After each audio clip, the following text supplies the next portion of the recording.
Hello दोस्तों, कैसे हो? आई होप सब ठीक होंगे। दोस्तों, इस वीडियो में हम 3 टॉपिक पर बात करेंगे। पहले आपके काफ़ी कमेंट्स आ रहे थे कि सर एग्ज़ाम पास में है, डर लग रहा है, क्या करें, इस डर को कैसे कम करें। पहला हमारा टॉपिक रहेगा ये। दूसरा रहेगा कि लास्ट टाइम में क्या पढ़ें, क्या छोड़ें, कि टाइम बहुत कम बचा है, गिने चुने दिन बचे हैं। तीसरा जो हमारा टॉपिक होगा कि किस सब्जेक्ट पर ज़्यादा फोकस करें और किस टाइप से हमें पेपर अटेंड करना है, किस टाइप से हमें क्वेश्चन अटेंड करने हैं, इनके बारे में चर्चा करेंगे। क्योंकि एम्स CRE 2025 के लिए स्पेशल जो वीडियो होने वाली है, क्योंकि आप सबके काफ़ी कमेंट्स आ रहे थे दोस्तों, काफ़ी कमेंट्स देखने को मिले, व्हाट्सएप पर भी देखने को मिले, यूट्यूब की जो वीडियो थी उसमें भी कमेंट देखने को मिले कि सर डर लग रहा है, एग्ज़ाम पास में आ गई। तो मैं आपको बता दूं कि डरने की कोई ज़रूरत नहीं है, क्योंकि डर उस इंसान को लगता है, हालांकि रियलिटी ये है कि जो तैयारी करके जाता है, जो तैयारी कर रहा है महीने से, 1.5 महीने से, या 2 साल से, या साल भर से, लेकिन सिलेक्शन नहीं हो रहा, 2 साल 3 साल से तैयारी कर रहा है, सिलेक्शन नहीं हो रहा, उसको डर लगता है। क्योंकि उसके पास वो सोचता है कि हमारे पास ये 1 साल बची है, या यही ऑप्शन है, इसके अलावा कोई ऑप्शन नहीं है।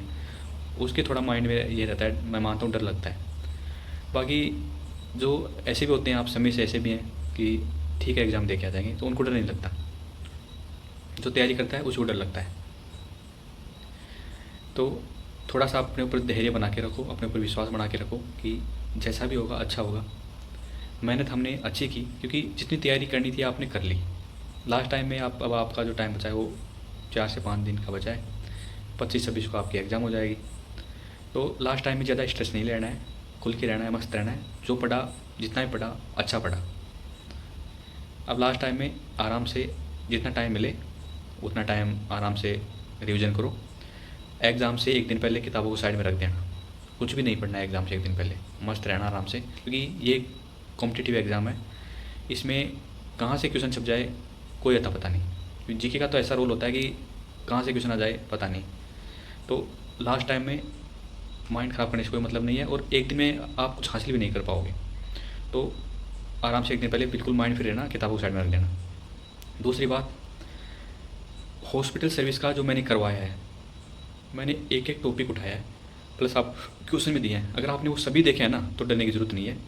75 से 80 नंबर का हमारा हॉस्पिटल का जो वेट आएगा, वो इन्हीं में से क्वेश्चन घूम फिर के आएगा। हाँ, लैंग्वेज चेंज कर सकता है, अगर कितना ही हार्ड पेपर बनाए इनसे बाहर नहीं जाएगा। अगर इजी पिछली बार की तरह इजी क्वेश्चन आए, पिछली बार 40% वेटेज बिल्कुल ईजी था, मतलब बिल्कुल थ्योरी टाइप में था, बिल्कुल कॉमन सेंस के क्वेश्चन थे। जो नहीं पढ़ा ना बंदा, कभी हॉस्पिटल सर्विस को उठा के भी नहीं देखा, वो भी करके आया था। इस टाइप क्या से भी आपको देखने को मिलेंगे, कुछ क्वेश्चन आपको देखने को मिलेंगे। क्वेश्चन जो पेपर जो बनाता है ना एग्जाम में, वो 3 टाइप में बनाता है, बिल्कुल इजी, मीडियम और थोड़े से हाई। यानी 40% ईजी बनाता है, 20% मीडियम बनाता है, और फिर 20-30% मीडियम बनाता है, और फिर 10-15% या 20% थोड़ा हार्ड बनाता है। तो इजी तो सब कर देते हैं, मीडियम में थोड़े बहुत पहुंच पाते हैं, हाई में बहुत हाई जो लेवल होता है उसमें बहुत बहुत कम पहुंच पाते हैं। तो इस तरीके से पेपर बनाता है। तो डरने की जरूरत नहीं है, जितना पढ़ा अच्छे से पढ़ा है। बाकी हॉस्पिटल सर्विस का अगर आपने रेगुलर स्टडी किया तो डरने की बिल्कुल भी जरूरत नहीं, आराम से एग्जाम देके आना। बाकी मैंने ऐसा कोई टॉपिक नहीं छोड़ा, सारे टॉपिक क्लियर करवाए हैं, और जो सिलेबस दे रखा है वो हमने सारा कवर किया है। अब इनसे बाहर ही कोई क्वेश्चन आ जाए तो वो तो ना तो आप कर पाओगे, ना और कोई भी स्टूडेंट भी नहीं कर पाएगा। तो उसमें तो डरने की वैसे भी जरूरत नहीं है आपको, क्योंकि उसको भी अगर उसमें नंबर नहीं मिलेगा तो आपको भी नहीं मिलेगा। तो कंपटीशन में तो वही रहा, बराबर ही रहा। चलो, इसकी तो बात हो गई। तो डरने की बिल्कुल भी नहीं है, खुद के ऊपर विश्वास रखो। बाकी आप काफ़ी कमेंट्स आ रहे थे कि सर मैं 2 नंबर से रह गया, पिछली बार 1 नंबर से रह गया, 10 नंबर से रह गया।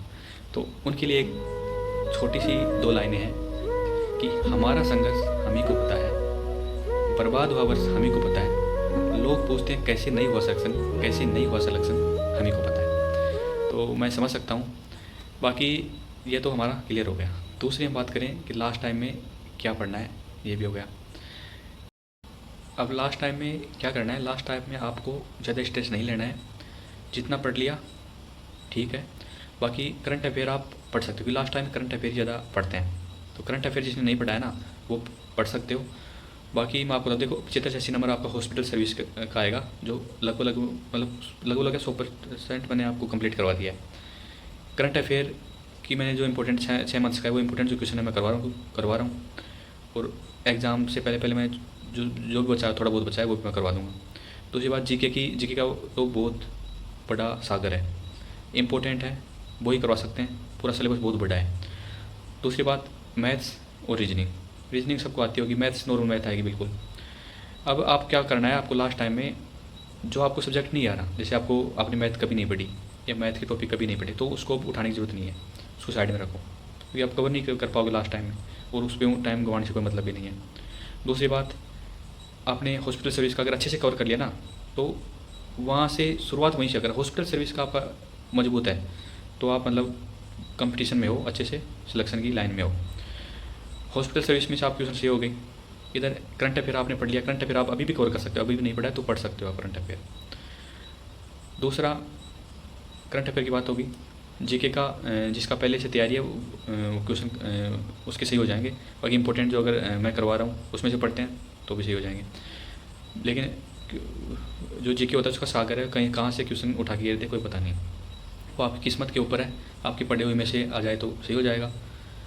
दूसरा बात करें जीएस जनरल साइंस की बात करें, तो जनरल साइंस में क्या होता है कि अगर आपके पहले से पढ़ा हुआ या कोई जनरल साइंस सब्जेक्ट से है तो उसका ठीक हो जाएगा, अगर कोई आर्ट्स से है तो उसका जीके में ठीक हो जाता है, तो लगभग बराबर सा रेशियो रहता है। बात करें कंप्यूटर की, तो कंप्यूटर के में सब 2 या 3 क्वेश्चन आएंगे ज़्यादा से ज़्यादा, वो भी नॉर्मल क्वेश्चन आएंगे। अगर आप बोलोगे तो मैं कंप्यूटर की मैराथन एक क्लास लेके आता हूँ, जो इंपॉर्टेंट है वो करवा दूँगा। इस तरीके से कवर करना है। बाकी जो सब्जेक्ट आपको छूट गया ना, कि जैसे आपने मैथ नहीं पढ़ी तो अब कवर नहीं कर पाओगे, तो उसको उसके ऊपर ध्यान मत देना, अदर चीज़ें उसको कवर करो, जैसे जिनको कम टाइम में आप कवर कर सको, जैसे करंट अफेयर को आप कवर कर सकते हो अभी भी। दूसरा, जैसे कंप्यूटर, उसको इंपॉर्टेंट चीज़ों को पढ़ सकते हो आप अभी। जनरल साइंस है, उसको ऊपर देख सकते हो, जैसे जनरल साइंस थोड़ा ज़्यादा हो गया, जीके ज़्यादा वेटेज हो जाता है। जैसे रीजनिंग होगी, उसको आप कवर कर सकते हो, तो हॉस्पिटल सर्विस का एक बार आप रिविजन मार सकते हो। तो इन चीज़ों को पढ़ो जिससे आप जल्दी कवर कर सकते हो, और क्वेश्चन भी इनमें से आपको देखने को मिलेंगे।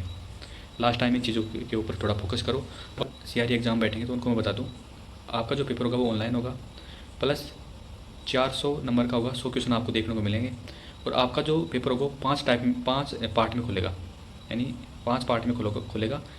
20 क्वेश्चन आपको देखने को मिलेंगे 5 पार्ट में। 18 मिनट का एक सेशन होगा, यानी 18 मिनट में आपको 20 क्वेश्चन करने पड़ेंगे, और 18 मिनट कंप्लीट होते ही नया जो सेशन है वो शुरुआत हो जाएगा। पिछला जो सेशन है वो बंद हो जाएगा, आप फिर उसके बाद पिछले को नहीं खोल पाओगे देख के, अगला ही खोल सकते हो। तो इसलिए जैसे आपने 18 मिनट आपके पास, तो आपने जैसे 15 मिनट में कंप्लीट आपने 20 क्वेश्चन देख लिए, बीच में से आपने 18-19 कर दिए, 2 क्वेश्चन बच रहे हैं, तो एक बार जो टाइम बचा ना 1-2 मिनट, उसमें जो क्वेश्चन आपको नहीं आ रहे उसको एक बार दोबारा देख लो, या फिर जिसको आपको डाउट लग रहा है कि इस क्वेश्चन में मेरे को थोड़ा सा डाउट लग रहा है, तो उसके ऊपर थोड़ा दोबारा उसको पढ़ के देख लो। तो इस तरीके से आपको करना है। बाकी ऑनलाइन होगा, बिल्कुल डरने की ज़रूरत नहीं है, वहाँ सब कुछ बता देते हैं आपको, क्या कैसे पेपर अटेंड करना है, क्या करना है। अब कुछ कमेंट्स आ रहे थे कि सर लास्ट इंपॉर्टेंट टॉपिक बता दो। तो इंपॉर्टेंट टॉपिक तो देखो, इंपॉर्टेंट टॉपिक क्या, मैंने सारे टॉपिक करवा दिए, और ज़्यादा लंबी क्लासें भी नहीं है, कोई 10 मिनट की है, कोई 15 मिनट की है। अगर उनको आप देख लेते हो ना, तो उनसे बाहर क्वेश्चन नहीं जाएंगे, अगर सिलेबस के अकॉर्डिंग बनेगा तो नहीं जाएंगे। दूसरी, अगर इसके अलावा कोई कमेंट्स हो तो आप बता सकते हो। बाकी एग्ज़ाम 25-26 की आपकी एग्ज़ाम है, मस्त एग्ज़ाम देके आना। जहाँ भी दूर अगर एग्ज़ाम सेंटर हो तो एक दिन पहले वहाँ पहुँच जाना, रात में कहीं व्यवस्था हो जाए रुकने की तो आराम से रुके, फिर माइंड फ्री होकर एग्ज़ाम देना। अक्सर क्या होता है कि हम रात को नाइट में जाते हैं, पूरे रात सो नहीं पाते, सुबह एग्ज़ाम पे बैठते हैं तो वहाँ नींद आती है, सिर में दर्द होता है। तो ये समस्या आपके साथ नहीं हो, तो उस हिसाब से अपनी व्यवस्था पहले ही करके वहाँ पे पहुँच जाना। बाकी खुश रहा करो, मस्त रहा करो, पॉजिटिव रहा करो, और हमेशा आपके साथ बना रहूँगा। एग्ज़ाम वाले दिन भी आपके साथ रहूँ, मतलब ज़रूर एक बार आपको मोटिवेट करूँगा। बाकी एग्ज़ाम के बाद हम पेपर होगा तो उसका सॉल्यूशन भी करेंगे। लास्ट जब तक आपकी ज्वाइनिंग होगी तब तक मैं साथ बना रहूँगा। खुश रहा करो, मस्त रहा करो, पॉजिटिव रहा करो। धन्यवाद।